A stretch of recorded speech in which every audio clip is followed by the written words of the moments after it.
Welcome back everyone to the newest and greatest talk show, Speaking Out Loud.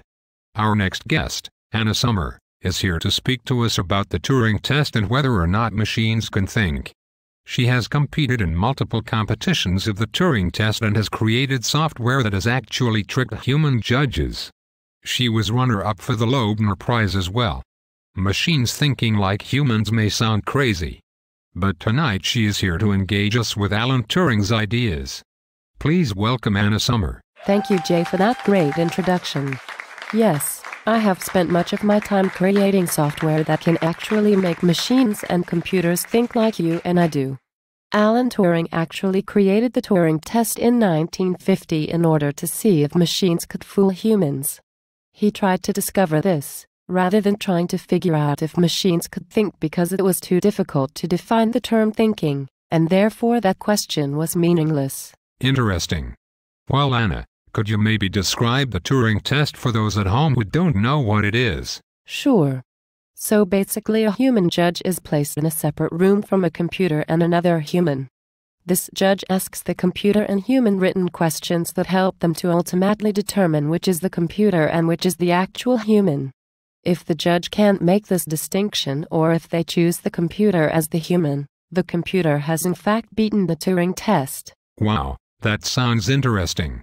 Although this may sound like a stupid question, wouldn't it be easy to tell which is the computer and which is the human? In some cases, it is easy to distinguish between the two.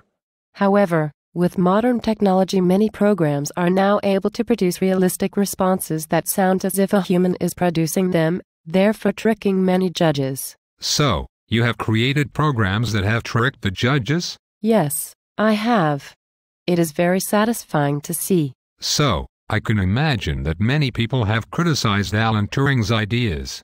Is this true? Yes, there are many objections to his ideas. It is quite a controversial topic and many people have various opinions on it. Great.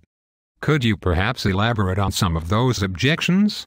I think it is interesting to see other people's sides to this idea. Yes. Some of the more popular objections that I find the most interesting are the theological objection and Lady Lovelace's objection. The theological objection is an objection to the fact that the quality of thinking is a function of only humans, who have moral souls provided by God. Therefore, considering God has not given a soul to machines, they cannot have the ability to think. Interesting. But then couldn't this objection question God's omnipotence? Exactly. That is exactly Turing's response to this objection.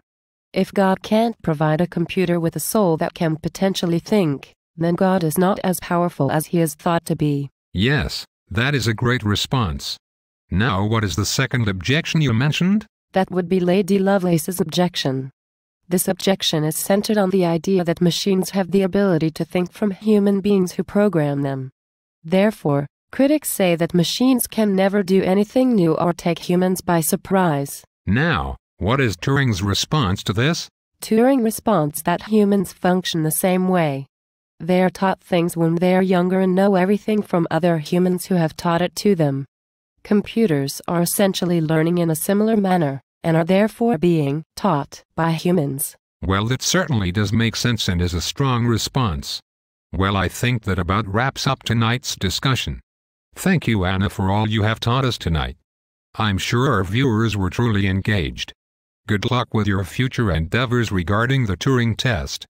To our audience and viewers at home, if you have any questions for Anna Summers, please feel free to call in or email us at questions@speakoutloud.com. Thank you again and good night.